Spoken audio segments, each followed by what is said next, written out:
Well, alrighty, gang, welcome back to the Active Self-Protection Podcast. I am yet again your host, Mike Bulliver, and I remain... Palm pepper spray is next generation OC spray. It's hot at 1.4% major capsaicinoids, and its modular design means you can customize it exactly to you. 3 different setups, lots of different color combinations.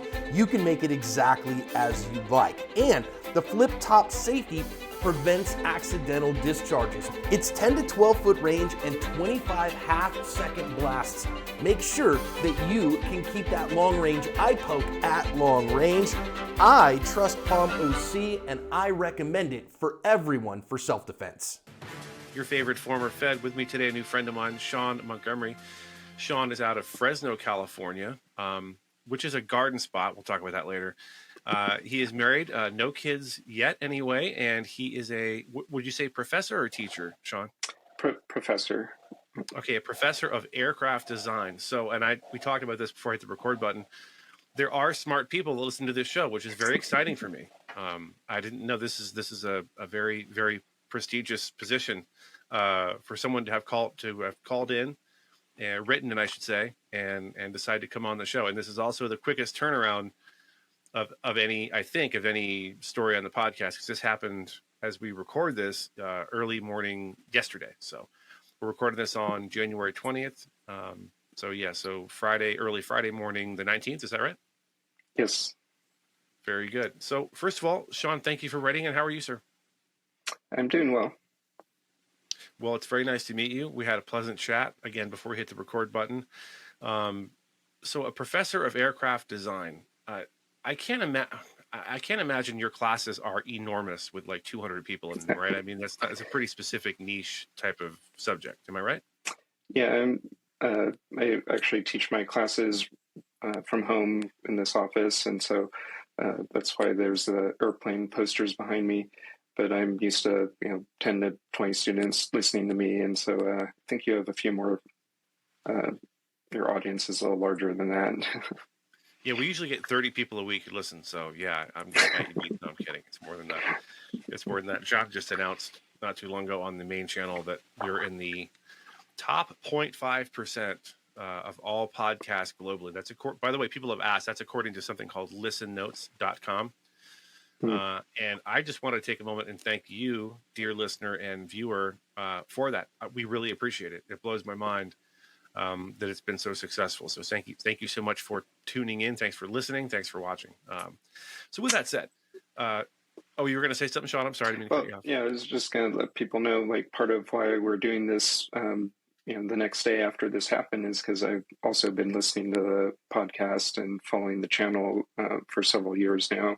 So, I knew who I wanted to share my story with about this. Very good. I appreciate it, and I do appreciate the trust that it takes for someone to come on and tell the stories. Your story is relatively mild comparatively to some of the others, but it takes a lot of bravery to come on just to do anything like this. But to come on and tell a story of a traumatic event cannot be easy. So I can't thank all the guests enough for that. So. Are you a self-defense minded person? You watch the channel, listen to the podcast, so I assume it's something that you take into consideration. Have you ever taken any sort of training or bought a firearm or anything like that? You don't have to answer the firearm question if you don't want. So essentially, no. But my wife got a job transfer to Fresno, I guess about 4 years ago now, and I think previously we were living in the San Francisco Bay Area, and I think when I knew I was going to be moving to the Fresno area, I think that's kind of when I started thinking, I should probably pay some more attention to this. Yeah, I don't know if people know much about Fresno. I was a special agent for my agency in San Diego County. We would occasionally work up in LA. Never worked in Fresno, but fun fact, if you know anything about Mexican street gangs, turf gangs in California, Fresno is actually the dividing line between the Norteños and Sureños. So anybody north of Fresno considers himself a Norteño gang member, affiliated at the prison level with the Mexican mafia. Anything south is considered a Southerner. Fun fact. There you go. That's what Fresno is known for in my world. Yeah. It makes sense because just geographically, Fresno's kind of in the halfway between what tends to be considered Northern California and Southern California. And actually, earlier this year, I learned, I guess there's a FBI office in Fresno also, and It's not that big of a town, right? probably 500,000 essentially. The whole county is about 1 million. The rest of the county is much more rural, agricultural. But the city itself, it's 500,000, but spread out. So I imagine, I mean, I've been to Phoenix a couple times, so probably similar population density. Okay, yeah, and I know. I mean, I the last time I looked, and I haven't looked up the crime stats for Fresno recently, but it was at least at one point a pretty high crime area. Is that still the case, as far as you know? I'm not sure exactly how it's changed, but it's definitely higher than where I was in the San Francisco Bay Area. So when you moved from the Bay Area down there, is that when you found the channel and started watching videos as well? Um, yeah, I was thinking about this before today, and I'm not sure exactly. I feel like it was probably a YouTube recommendation, and came across it that way. And probably watch some more. And these are really good, useful, informative, and practical videos. So I started following it. Very good. Well, I'll pass that along to John. Thank you for that. That's high praise. So the incident that happened to you, we already mentioned that it just happened yesterday. Where were you when you were alerted there was something amiss? And tell us, kind of just walk us through the initial part of what happened. And also, we talked about this too before we hit the record button. Not just what happened, but what you were perceiving at the time as far as what was happening. Yeah, well, I think actually before we even get to the specific incident, probably should talk a little, or touching on what it's like in Fresno, but more specifically my situation. Because when we moved to the Fresno area, first we're living in Clovis, which is adjacent to Fresno, nicer area. Mm-hmm. We were renting in a relatively new development that was at the edge of town. So there's nothing but houses and empty fields out there. Lived across the street from an elementary school. People that lived in the neighborhood, their elementary school age kids could just walk to and from school. So basically, very little crime to worry about. Not no crime because we had a package stolen when we weren't home one night. Right. But big difference compared to where I am now.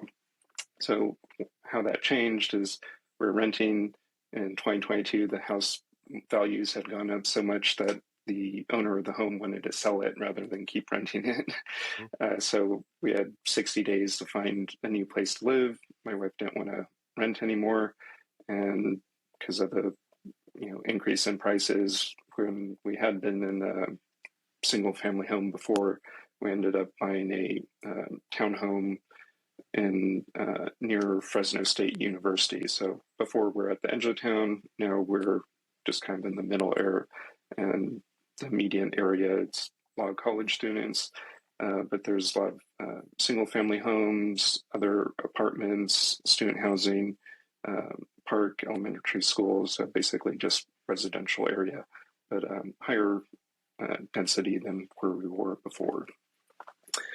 And shortly after moving in here, talking to the neighbors, they were saying like, "Oh yeah, that one night, there's the visitor parking lot, some of the car windows got smashed and stuff stolen." Mm-hmm. And so, I mean, we were expecting that it wouldn't be as low crime as our where we were living before in Clovis, but I think pretty early on, I was like, okay, I need to, think more about home security and such for this new place.